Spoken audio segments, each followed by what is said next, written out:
Her bala мәктәпкә кадәр балалар бакчасына йөри. Ата-аналар балаларын тәрбиячеләргә ышанып калдыра аламы? Балалар бакчаларда бүген ни белән шөгыльләнә? Көннәрен ничек үткәрә? Без бүген Күбәләк балалар бакчасының эшчәнлеге белән танышырга килдек. Балаларны хезмәткә, тормышка әзерләү, аларга сыйфатлы белем һәм яхшы тәрбия бирү дәүләтнең мәгариф учреждениеләре алдына куйган иң мөһим бурычы.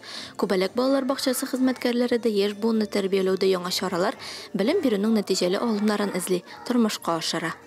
Балалар бакчасында тәрбия һәм белем бирүдә яңа технологияларны кулланабыз. Аеруча проект эшчәнлегенә өстенлек бирәбез.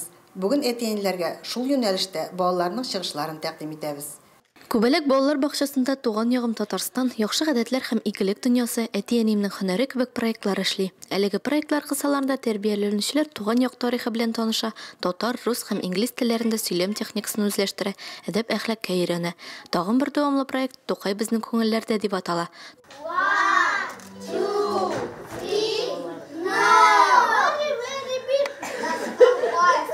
Өйрәнгән һөнәрләр дидактик һәм сюжетлы рольле уеннар аша ныгытыла. Һөнәрләр белән бәйле темалар буенча бакчада тәрбияләнүчеләр төрле бәйгеләрдә дә катнаша. Уку елы дәвамында ирешкән җиңүләр, үзләштергән һөнәрләр белән таныштыру максатыннан бу көннәрдә бакчада киңәйтелгән ата-аналар җыелышы узды.